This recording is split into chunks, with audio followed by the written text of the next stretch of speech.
Capítulo 1, vamos ler os dois primeiros versículos. Eclesiastes 1, 1 e 2.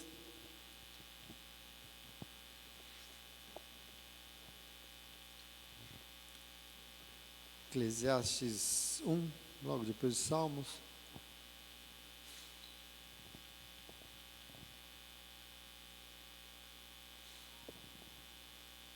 Diz assim a palavra do nosso Deus: as palavras do mestre, filho de Davi, rei em Jerusalém. Que grande inutilidade, diz o mestre. Que grande inutilidade. Nada faz sentido. Amém? Senta no teu lugar, é só para começar a te instigar aí. Eu lembro que eu comentei, a Bíblia Sagrada é um tesouro assim, à nossa disposição, é impressionante a quantidade de conhecimento que tem ali para nos ajudar a viver, né? E nós não podemos, penso eu, de forma nenhuma desperdiçar isso que é um presente de Deus para a nossa vida. É importante a gente isso. Nossa vida acontece mediada pelas meditações que a gente faz nela. É muito importante isso. Semana passada eu disse que a intenção era a gente se debruçar por um tempo sobre esses dois livros que tem como um foco principal a sabedoria, né? Sabedoria das pessoas, popular. O livro de Eclesiastes e o livro de Provérbios. A gente vai fazer isso um pouco. Na verdade, são dois textos na Bíblia hebraica. Isso é chamado de provérbios e ditos de sabedoria. São ditos de sabedoria popular, né? Essa ideia que a Bíblia hebraica denota. Provavelmente é um grande desafio, porque a gente estuda pouco esses livros, mas, como eu disse também, não estudá-los pode significar deixar passar respostas para muitas questões fundamentais na nossa existência como ser humano, vivendo no planeta Terra em pleno século XXI. É um desafio isso que nós vivemos aqui, e a Bíblia é essa oportunidade. A oportunidade que ela nos dá de compreender Ele que criou todas as coisas, o Senhor que criou a humanidade, sabe tudo a respeito dela. O Senhor que é o Criador, sabe aquilo que Ele criou, Ele conhece a nossa complexidade. Deus sabe dos nossos anseios aqui dentro, Deus sabe das nossas aflições. E por isso poder ler esses dois livros aqui, que são inspirados de uma forma comentada e reflexiva, é um privilégio maravilhoso que nós temos da parte dele. Eu tenho certeza, a intenção disso é que isso possa nos ajudar muito a nos compreender. Nós vamos falar especificamente daquilo que somos nós, né? E eu queria conseguir fazer isso com vocês, que seria de muito valia. Nós já principiamos semana passada lendo o Eclesiastes capítulo 3, o início, né, do capítulo 3 de Eclesiastes, quando nós falamos do tempo, mas eu quero retomar hoje a partir do capítulo 1, porque eu preciso entender com você o contexto desse livro de Eclesiastes, né? Eu não sei se eu consigo, mas eu queria colocar você dentro desse livro, colocar você aí dentro para que você possa absorver assim tudo que tem, todas as vitaminas que tem aí, que vão fortalecer você, porque essa é a vontade da palavra de Deus para a tua vida, tá bom? Lembramos que nós estamos aqui, hoje é dia de estudo, né? E estudo, às vezes a gente confunde um pouco estudo e meditação do domingo, eu faço uma salada aqui, mas o estudo é esse momento que a gente lê e tenta compreender de uma forma mais calma, apurada, o livro, aquilo que nós estamos lendo, né? E lógico, nós vamos fazer uma ponte para tentar entender o que o Senhor pode nos ensinar para a vida vivida nesse contexto de mundo meio louco que a gente vive hoje em dia, né? O que esse texto de Eclesiastes, sobretudo, pode nos trazer para ajudar a enfrentar e a viver nesse mundão aí. Eu li aqui, de cara, os dois primeiros versos, né? E eu já começo explicando, porque eu quero mostrar para você um pouco do contexto do que é esse livro, o que a Bíblia Sagrada tem para nós, a origem disso, porque a tradição já dos judeus, a tradição rabínica, atribuiu a autoria desse livro a Salomão, né? E é conhecido de nós, porque nós tocamos aí na mesma toada, nós tocamos no mesmo sentido. O rei Salomão é o autor do livro. Entretanto, isso é tradição. E tradição é importante, mas se nós não tomarmos um certo cuidado, a gente acaba, romantizando demais a leitura da Bíblia, sabe? A gente idealiza uma coisa assim, a gente atribui a uma pessoa e a gente acaba criando uma imagem As pessoas, nós, seres humanos, gostamos muito de criar heróis, né? A gente gosta de ídolos. A gente precisa disso, parece, é interessante. Então, todos os personagens bíblicos se tornam verdadeiros heróis para nós. A gente faz essa leitura deles. Mas se você for ler a Bíblia exatamente como ela está escrita, você vai entender, se você não usar os teus óculos, mas ler a Bíblia como ela realmente foi escrita, você vai descobrir que na Bíblia não tem herói, não. Não tem. Todo mundo que está ali, com uma única, honrosa e maravilhosa, uma exceção só, que é o nosso Senhor, todos são seres humanos cheios de falhas e dos muitos pecados que se abatem sobre o tal do humano. Então a Bíblia não está preocupada em formar heróis, mas os personagens ali estão preocupados em revelar o ser humano como ele é de verdade. E é importante que a gente entenda isso para a gente não ter essa visão meio, talvez até um tanto quanto infantil das coisas. Porque quando a igreja pensa, por exemplo, no rei Salomão, você pensa o quê na cabeça? Bom, ele foi um homem muito sábio, um homem muito rico, não é? Rei Salomão, a gente já atribui isso a ele. E não só a rainha de Sabá, mas todo mundo quer, de alguma forma, ser como ele era. Quer dizer, a gente tem essa... Todo mundo quer ser sábio, todo mundo quer ser rico, dá essa impressão. E isso já começa a influenciar a nossa leitura do texto, né? Mas eu quero explicar por quê. Porque se você for ler a história de Salomão, como está escrito, você vai ver que a gente não tem muito motivo para se orgulhar dela. Aliás, a gente não deveria querer ser como ele, não. O que dizer de Davi, por exemplo, que a gente romantiza Davi como um menino, um rapaz, ou um homem com a harpa na mão, compondo salmos. A gente cria uma visão toda romantizada. E isso influencia a nossa maneira de ler. A gente, às vezes, não... né? É importante que a gente leia. E quando você vai ler a história de Davi, você vai ler que tem muito mais do que harpa lá. Tem muito problema ali, tem muito pecado ali, né? Mas, veja, para dar mais peso aos textos, para dar uma importância, uma relevância maior aos textos, o que se faz? Você atribui a eles personagens conhecidos da Bíblia. É isso que é feito. Na antiguidade isso era muito comum, né? Verdadeiros heróis. Agora, se você ler esses textos, tendo em mente, talvez esses personagens estão conhecidos, talvez se escondam verdades ou as grandes profundidades que aquele texto quer nos revelar. E a gente deixa, às vezes, a gente pula, e a gente não quer se aprofundar. E eu queria propor que a gente, sim, porque na verdade, veja, no livro de Eclesiastes, na verdade, em nenhum lugar existe o nome de Salomão, né? Por que atribuíram a Salomão? Bom, porque o autor desse texto já se apresenta no primeiro verso como filho de Davi, rei em Jerusalém. E aqui pressupõe-se, né, só para você entender. Como atribuir ao autor conhecido um texto, dar credibilidade ao texto, dizer que foi Davi que compôs os salmos, é um grande rei, então os salmos ganham uma importância. Então é muito comum na Bíblia escrever os textos, não de autoria, mas sob a autoridade de alguém conhecido. É muito comum isso. E assim Eclesiastes foi escrito sob a autoridade de Salomão. Significa que ele escreveu, mas o texto leva a entender. Por exemplo, a nossa tradução, que eu li para vocês, apresenta o livro de que forma? As palavras do mestre, filho de Davi, rei em Jerusalém. Né? E aqui a tradição já vai dizer de Salomão, porque ele era rei em Jerusalém, era filho de Davi. E a gente sabe que não só. Agora, o texto então foi escrito todo na perspectiva de Salomão. Entretanto, no hebraico, o que está escrito aqui?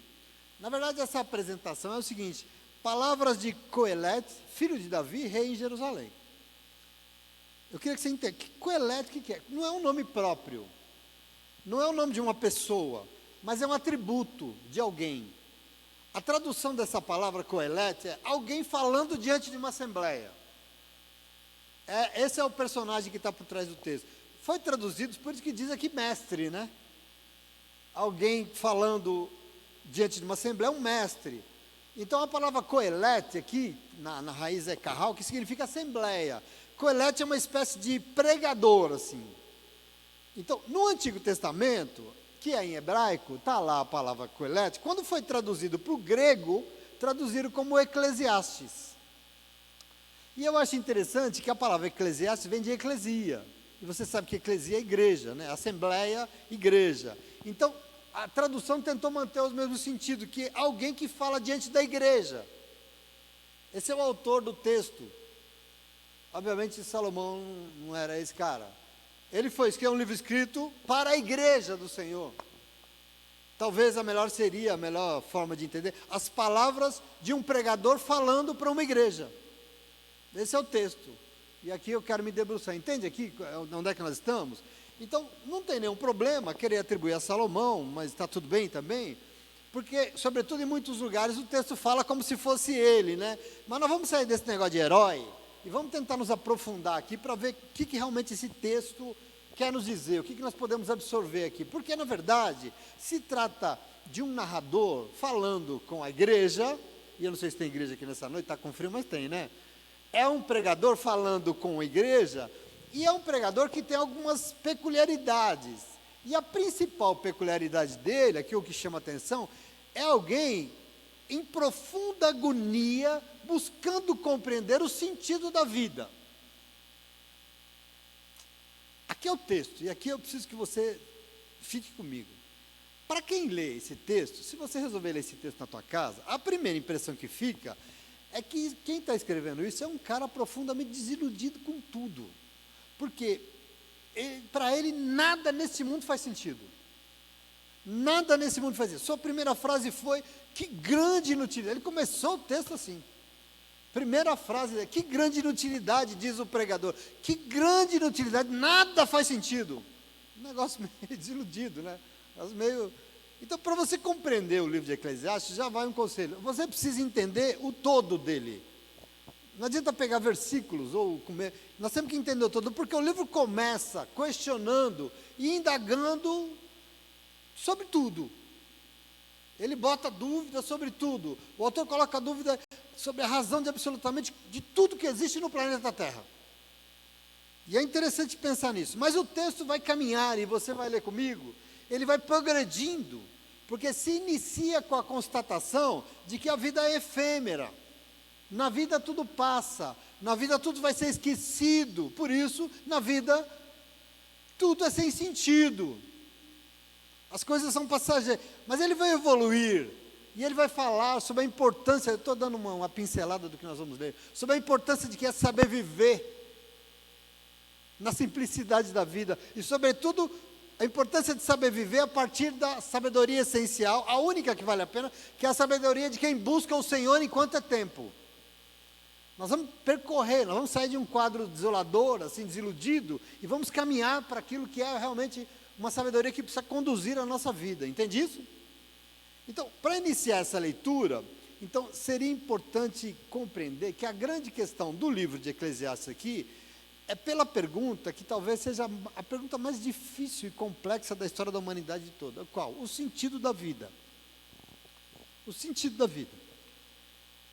Vida tem alguma finalidade ou tudo acontece por acaso? Você existe por uma razão ou você foi jogado aí nessa família que você mora e você vive por viver? Essas perguntas pretendem ser respondidas por esses textos de sabedoria. E eu quero que você compreenda, porque como disse, isso é muito importante. Às vezes a gente não dá conta disso, a gente não deveria ter preguiça de pensar nessas coisas, a gente tem. Qual é o sentido da minha vida? Você já se perguntou isso? Eu existo para quê? Ah, pastor, isso aí é papo de filósofo. Eu falo, não é não. Essa é a grande pergunta da filosofia, sim. Qual é o sentido da vida? Mas isso não é papo de filósofo, não. Em algum momento da tua vida você já sentiu uma angústia grande no peito? Ou se questionou se vale a pena viver? Você já fez isso? Tem que ser sincero, hein? Em algum momento você já se...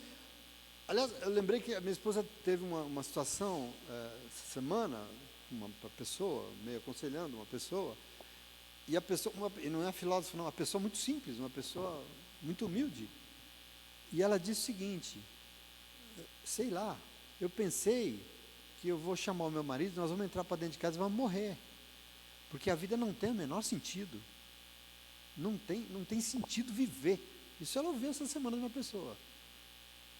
Então eu quero que você entenda isso, faz parte da nossa constituição como ser humano. Viver para quê? Não sei se você já parou para pensar nisso, mas a maioria das enfermidades que assolam as pessoas hoje em dia são as tais das doenças da alma, sim ou não? Quem vem nos cultos de segunda-feira aqui, vê que no caderno nas anotações de orações, boa parte delas são para pessoas que estão o quê? Deprimidas, com problemas espirituais, problemas da alma, estão aflitas, estão sem sentido, não conseguem levantar da cama, doenças psíquicas. É isso que a gente ora aqui, às segundas-feiras, para as pessoas que a gente conhece, pessoas depressivas. E eu quero dizer para você, tudo isso existe porque as pessoas talvez não parem para pensar e dar uma resposta no sentido da sua vida. A gente quer correr disso, mas nós temos que enfrentar isso, a Bíblia nos ajuda muito nisso. Porque uma vida sem sentido é uma vida vazia. Uma vida vazia é uma vida, aliás, uma vida vazia não é vida. Ela não vale a pena ser vivida. E por não valer, vem o quê? A depressão, a ansiedade sem controle, o suicídio, que é um negócio extremamente comum, inclusive nos evangélicos. As pessoas estão se matando, queridos. Uma coisa horrível, sim ou não? Percebe como é importante isso para nós?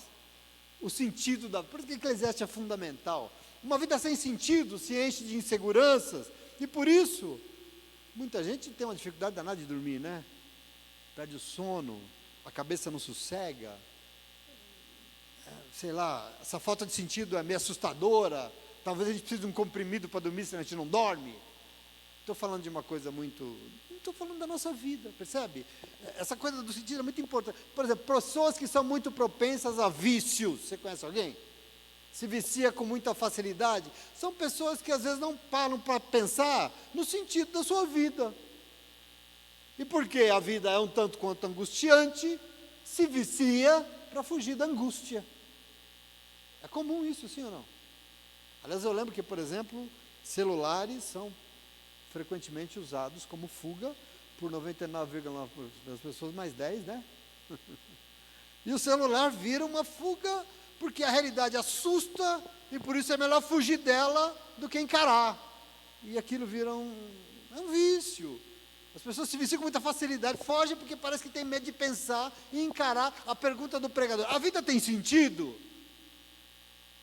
Tem uma razão? Se tem, qual é o sentido? Entende Eclesiastes aqui? É para aqui que nós vamos, é aqui que nós queremos entrar. Portanto, ele vai nos ajudar a compreender a nossa existência enquanto seres humanos, vivendo no contexto que a gente vive. Porque nós só compreendendo quem nós somos, nós vamos poder enfrentar aquilo que nós temos que enfrentar.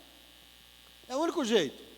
Porque senão essa coisa, sabe, depressivo na cama não consegue, né? Não dá um passo, não precisa. Nietzsche dizia uma coisa muito interessante. Ele dizia assim, ó, quem tem por que viver, aguenta quase todo como viver. Mais ou menos assim, você quer saber como viver? Pois é, então busque entender as razões pelas quais você vive, que você vai enfrentar qualquer coisa. Percebe como é importante a gente meditar sobre isso? Por isso que a Bíblia nos traz. A sociologia, por exemplo, diz que nós, seres humanos, somos seres de sentido. O que significa isso? Significa que nós só vivemos plenamente se na nossa vida tiver um sentido, uma razão para viver. Porque se não tem, você não vive, você vegeta. Você não tem motivos para sair da tua cama. Nós só conseguimos viver se pudermos responder algumas perguntas. Por exemplo, para que eu existo? O que eu estou fazendo nesse mundo? A gente só existe aqui para encher, sujar e destruir esse lindo planeta, é isso? Para isso que nós existimos? A vida tem um sentido ou tudo é obra do acaso? Por acaso eu casei com você, por acaso eu moro no União, por acaso. Cuidado que o acaso é a negação de Deus, né? Então nós vivemos um tempo que as pessoas estão, eu não sei se você percebe, loucamente apegadas a coisas terrenas. Por quê? Porque elas precisam encontrar um sentido para viver.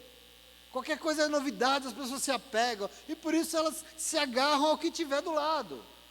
Elas precisam daquilo. Interessante que para encontrar um sentido, elas se agarram em coisas que são completamente sem sentido. E aí eu estou falando de que precisar de sentido, mas acabam se apegando a coisas que não tem capacidade nenhuma de oferecer um sentido, um vício, por exemplo. Ao invés de te oferecer um sentido, te afunda, te mata. O dinheiro, por exemplo, fama, aparências. Pensa comigo, quantas pessoas dos nossos dias vivem para as aparências? E eu estou dizendo para elas, vive para elas. Isso é uma realidade da nossa vida, sim ou não? A vida parece uma bolha de sabão, porque é frágil. Se encostar, estoura. Estoura por quê? Porque é sem sentido, porque é vazia, porque é fraca, porque é oca. Isso é vida. Vale a pena viver? Portanto, a leitura da sabedoria bíblica que nós vamos fazer pode nos ajudar nesse esforço de compreender a nossa existência.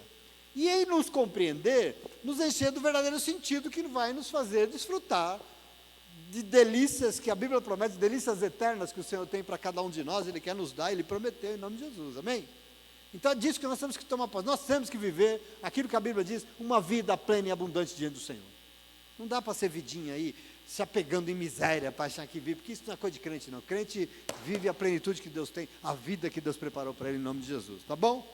Então no capítulo 1, tudo bem até aqui? No capítulo 1, o pregador inicia profundamente angustiado, porque ele não consegue encontrar sentido em nada que se faz debaixo do sol, ele diz. E é interessante que essa frase, debaixo do sol, vai aparecer centenas de vezes, porque ela aqui, que é o que está debaixo do sol? Tudo que tem no planeta Terra. Não faz o menor sentido esse planeta. As pessoas, tudo que está debaixo do sol. Possivelmente, para a gente entender melhor esse texto, o ideal seria a gente começar perguntando onde é que nós podemos encontrar sentido para a nossa vida, porque ele vai dizer um monte de lugar que nós não vamos, para depois a gente encontrar onde nós vamos, tá bom? Então é uma jornada aí que eu não sei se você está disposto, mas nós vamos percorrer. E eu começo então já no versículo 3, lendo com você, que ele diz o seguinte, ó: o que o homem ganha com todo o seu trabalho, em que tanto se esforça debaixo do sol? É uma pergunta de alguém que está, ai, ai. A primeira questão aqui desse texto nos apresenta como um lugar em que as pessoas tentam encontrar sentido para as suas vidas, é onde? É no trabalho. No trabalho. O desiludido do autor aqui está questionando, e ele está se perguntando, o que é que a gente ganha com isso? Será que nós podemos fazer como muita gente faz, de colocar o sentido da nossa vida no trabalho? E aí trabalho, eu estou dizendo trabalho, profissão, carreira. Semana passada eu lembro que eu comentei com vocês que trabalho é um negócio muito importante. Por quê? Porque ele dignifica a vida, né? Trabalho dá dignidade à vida. Trabalho confere às pessoas uma dignidade muito importante, porque ela nos coloca numa posição de valor. O trabalho faz isso, que é importante, sobretudo porque nós precisamos saber que a nossa vida tem alguma finalidade, e nós precisamos saber que nós temos capacidade de manter a nossa vida com todas as suas exigências. Nós conseguimos nos manter, nós conseguimos sobreviver, nós conseguimos, e o trabalho nos dá isso é importante. O trabalho dá, portanto, essa possibilidade de ter, por exemplo, autoestima suficiente para nos sentir dignos, porque nós conseguimos nos manter como fruto do nosso trabalho, é importante. Trabalho dignifica o ser humano. Aliás, eu lembrei de uma frase de uma música do Fagner, que ele falava das perspectivas de um homem, e ele fala: um homem se humilha, se castra o seu sonho é a sua vida, e a vida é trabalho. Sem o seu trabalho, um homem não tem honra. Sem a sua honra, se morre, se mata, e não dá para ser feliz. Né? Poético o negócio, né? Trabalho é importante, nós precisamos dele. Então quer dizer que eu posso colocar o sentido da minha vida no meu trabalho? Acho que não. Eu quero que vocês vão compreendendo, porque aqui tem caminhos que nós tomamos. Está claro isso? São escolhas que nós fazemos na vida. Aliás, é um erro muito comum, porque nós vivemos no mundo capitalista, né? Um sistema de mundo em que o dinheiro é tão valorizado, e é tão valorizado a ponto de Jesus dizer que ele se torna Senhor, que ele pode se tornar Deus, Senhor na vida das pessoas, porque se é Senhor, ele governa as pessoas, o dinheiro manda na vida das pessoas. Não é difícil a gente imaginar que o trabalho, seja ele qual for, a tua fonte de dinheiro, seja também algo tão valorizado, tão importante para nós. Para muita gente, o trabalho é tão valorizado que toma todo o tempo da sua vida, e o trabalho se torna tudo, tudo. E quando eu digo tudo, se torna tudo, porque a pessoa coloca no seu trabalho, na sua profissão, na sua carreira, todo o sentido da sua vida. Você vive para quê? Para trabalhar. E você trabalha para quê? Para viver. Negócio chato. Só isso. Mas muita gente faz isso. O pregador nos desafia nessa noite a pensar no que nós ganhamos com isso. O que nós ganhamos com todo esse trabalho e que nos esforçamos tanto debaixo do sol? Lógico, nós ganhamos a possibilidade de pagar nossas contas, de comer, de morar, de nos vestir, de cuidar da nossa família. É importante? Lógico que é. Importante demais. Mas aí deve estar o sentido da minha vida. Por quê? Porque se o trabalho acaba, lá se vai a vida. Nós precisamos começar a separar as coisas das coisas. Por exemplo, eu tinha uma história em Santo André muito triste, quando eu trabalhava lá no agente de uma empresa, que eu tinha um amigo da família da empresa e amigo meu também, e ele era um arquiteto talentosíssimo, rapaz novo, uma família linda, uma filhinha, e aí faliu. E num belo dia de trabalho, ele foi na portaria da empresa, você já contou essa história para vocês, ele foi na portaria da empresa e ele desenhava muito bem. Ele pegou um papel, na frente do guarda, começou a desenhar um revólver, e ele falou assim para o guarda: empresta o seu revólver, você vê se a bala é desse tamanho. O cara pegou e emprestou o revólver para ele, ele abriu e deu um tiro na boca. Em plena luz do dia lá, e a gente trabalhando ali, na porta da empresa. O trabalho era a razão da vida dele, era o sentido da vida dele. Querido, presta atenção, eu particularmente, antes de ter um encontro com o Senhor, como se deve se encontrar com o Senhor, eu era assim. Eu colocava todos os meus ovos numa cesta chamada trabalho. Só que acontece que um dia a cesta caiu no chão. E adivinha? Não sobrou nada. Não sobrou nada. E nós estamos sujeitos. Todos nós estamos. E naquela época eu lembro que eu fui para casa e descobri que a minha vida era vazia. Por que era vazia? Porque eu coloquei todo o sentido da minha vida no meu trabalho. Era tudo que importava. Era tudo que eu fazia. E quando o trabalho acabou, para muita gente, quando o desemprego vem, a vida também acaba. E isso não é muito inteligente, isso não é muito sábio. Percebe aqui como nós temos que começar a entender os caminhos que nós tomamos? Portanto, nessa noite, a palavra, que é a genuína sabedoria de Deus, está nos desafiando a pensar em que é que nós temos colocado o foco principal da nossa vida. Você não precisa trabalhar? Lógico que precisa, todos nós precisamos, mas qual é o foco? O que é o mais importante na tua vida? Onde está depositado o nosso tesouro? Lembra de Jesus, Mateus capítulo 6, versículo 21, Jesus dizendo: cuidado, porque onde estiver o teu tesouro, ali também estará o teu coração. Onde você colocar uma coisa tão importante, toda a tua vida vai estar ali, o sentido da tua vida vai estar, cuidado com isso. Onde é que nós temos depositado aquilo que é de nosso maior valor? Toda a nossa vida, o que é que nós temos valorizado de maneira mais contundente, de fato, na nossa vida? Porque se for o trabalho, será nele que estará depositado o sentido da nossa vida. E segundo o pregador aqui, isso não é muito sábio. Para que isso? O que nós vamos ganhar com isso? É a pergunta dele. O que nós ganhamos com isso? Nada. Talvez frustração.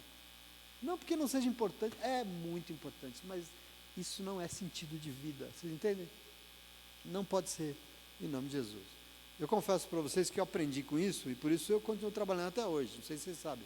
Eu continuo tendo conta para pagar e continuo trabalhando para pagar as contas. Entretanto, existe uma convicção no meu coração que isso para mim não é tudo e nunca vai ser. É importante, mas não é o sentido da minha vida. Compreende a diferença aqui? Sim ou não? Isso não é o foco principal. Não é isso que nós depositamos todo o sentido da nossa existência. Amém? É importante pensar nisso. Nós precisamos então tentar aprender com a palavra de Deus e nos questionar se determinadas coisas não andam tão importantes no nosso coração, que nós estamos colocando nela toda a expectativa da vida. Porque se está, nós estamos... Todo sentido, por que a gente acorda de manhã? Só por isso. Eu acordo porque eu tenho que trabalhar. Não faça isso. Você tem que ter outra razão para acordar de manhã. E vai lá trabalhar em nome de Jesus, amém? E com isso, a gente corre um risco de ver a nossa vida esvaziada diante dos problemas que são tão comuns por aí. Então não é uma boa, não é muito sábio, vamos dizer assim, tá bom? Ok? Mas a sabedoria aqui continua nos ensinando o caminho para nos ajudar a encontrar um sentido na nossa vida. Eu vou ler verso 4 em diante, porque ele diz assim, vou ler do 4 ao 7, gerações vêm, gerações vão, mas a terra permanece para sempre. O sol se levanta, o sol se põe, e depressa volta ao seu lugar de onde se levanta. O vento sopra para o sul e vira para o norte, dá voltas e mais voltas, seguindo sempre o seu curso. Todos os rios vão para o mar, contudo o mar nunca se enche, ainda que sempre corram para lá voltam a correr. Todo rio corre para o mar? O mar se enche por causa disso? Não, interessante, né?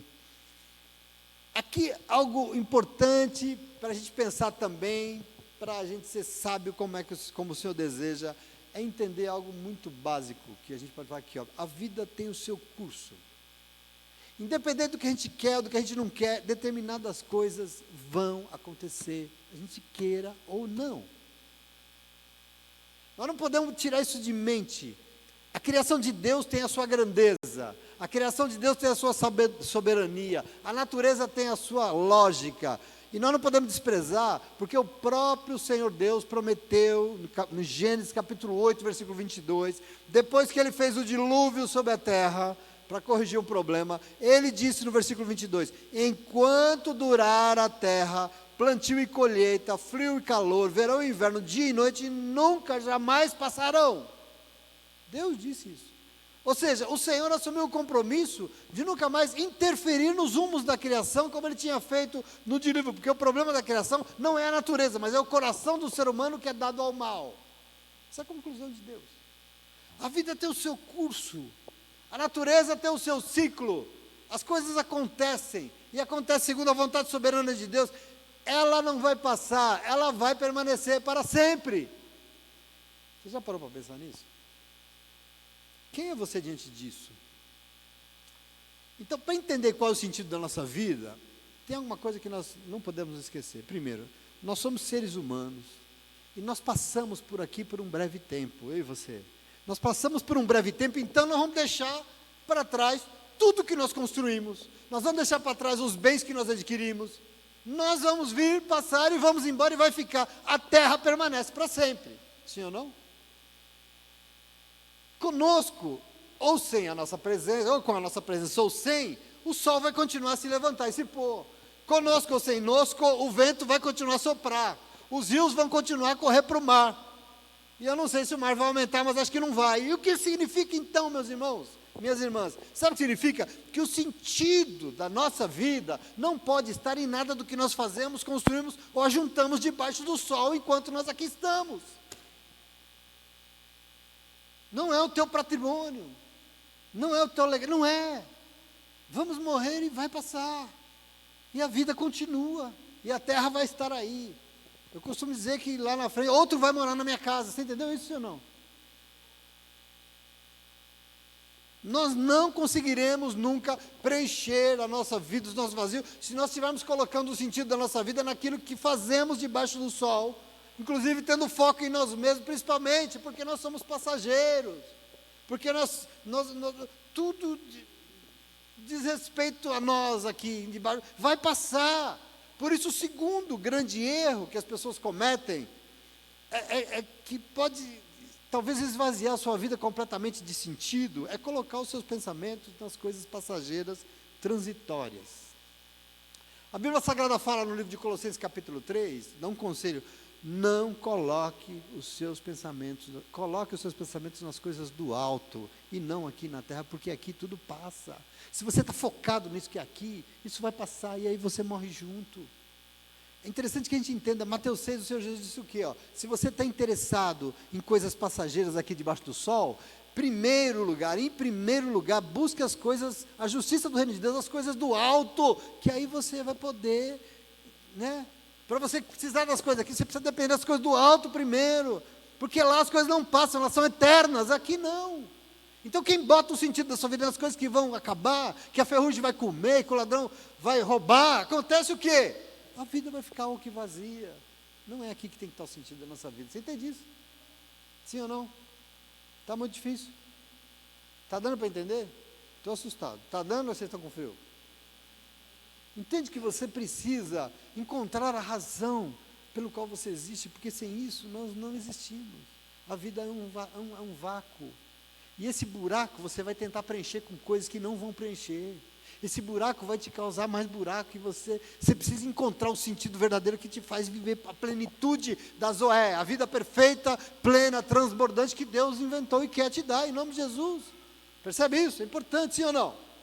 Então veja, eu já estou encerrando. O Deus que conhece a complexidade da nossa existência, porque foi Ele que nos fez, Ele nos criou com a necessidade de sentido. Semana passada eu li o capítulo 3 com você, e nós vemos que Deus colocou a eternidade no coração do ser humano. E como Ele colocou, nós não podemos fugir de querer encarar isso e pensar nisso, sob o risco de ficar deprimido em casa, sem achar uma razão para viver, sem achar alegria na vida, se enchendo de bobagem, de vício e tal, porque não consegue compreender a vida em nome de Jesus. E aí eu quero que você se debruce, porque na vida, e a nossa vida, só será vivida na medida que Deus sonhou, nós só seremos a imagem e semelhança de Deus quando nós encontrarmos esse sentido. Nós vivemos para quê? Que sentido tem acordar de manhã e fazer tudo que eu faço? Qual é a razão que me move a viver? Eu preciso responder essas coisas. E é aqui que nós vamos caminhar em nome de Jesus. Nós iniciamos hoje lendo que essa mesma pergunta é o que faz o pregador de Eclesiastes. Nada faz sentido. No início nós encontramos ele muito desiludido com tudo, mas segundo ele, se nós não tomarmos cuidado, e aqui cuidado é buscar discernimento na palavra de Deus, a vida pode se tornar uma grande inutilidade, porque as pessoas pensam que vivem, mas nada faz sentido, e por não fazer, não vale a pena viver. Você conhece alguém assim? Você conhece alguém assim, mas isso não é plano de Deus para você, nem para mim, nem para ninguém, em nome de Jesus, amém? Agora, a preciosidade da palavra vai construir esse caminho de sentido para todos nós. É isso que eu queria que você trabalhasse. E hoje, só para começar, nós já lemos e entendemos que nós não vamos encontrar sentido se nós colocarmos todo o foco apenas no cansaço do trabalho que aqui se faz. Por mais importante que seja, temos que trabalhar, mas não é isso que diz que eu sou quem eu sou. Eu sou muito mais do que isso. Eu sou um servo de Deus, eu sou uma serva de Deus, e sobre mim existem mais coisas além disso, em nome de Jesus. Trabalhar nós precisamos, mas nunca pense que isso é tudo que você tem. Eu já vi gente dizendo, minha casa é tudo que eu tenho. Eu falo, meu Deus, se pegar fogo, vou ter que comprar um caixão. Os meus filhos são tudo para mim. Sim, mas e se morrer? Ou não morre? Percebe que a gente tem que saber onde é que a gente coloca a razão da nossa existência? Nós não podemos colocar todos os ovos apenas em uma cesta. Nós temos que aprender com isso. Mesmo porque, segundo o texto da sabedoria aqui, tudo que se faz debaixo do sol aqui é passageiro, meu irmão.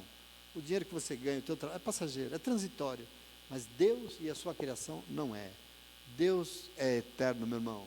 Deus é para todo sempre. Então nós temos que aprender os caminhos, as armadilhas que nós temos colocado diante de nós, que nós estamos colocando toda a razão da nossa vida nessas coisas, e por isso nós estamos mais deprimidos do que nunca, sem sentido para viver, sem razão para viver, e estamos abandonando algo. E nós vamos continuar a ler esse texto aqui, e ele vai aos poucos nos revelando, e nós vamos encontrar aquilo que realmente dá razão para a nossa vida, em nome de Jesus, amém? Mas lógico, isso nós vamos continuar semana que vem, tudo certo? Mas compreende aquilo de Eclesiastes, vocês entenderam? Importante demais. Pastor, mas isso não importa sim, porque querido, não tem classe social, é pobre, é rico, nas comunidades que a gente visita tem muita gente deprimida, sim ou não, Lê? A pessoa é humilde, a pessoa não tem nem onde morar, mas é depressiva. Você vai nas mansões dos palácios dos milionários, está cheio de gente depressiva. Nós não podemos viver sem sentido, meus irmãos. Nós precisamos encontrar os caminhos, e para nós, o nosso caminho é o nosso Senhor, o nosso Deus. E Ele vai usar a palavra dEle para nos mostrar isso em nome de Jesus. Amém? Vocês entenderam? Sim ou não? Vocês recebem a palavra de Deus? Se quiser, pode até aplaudir então, porque Deus é bom.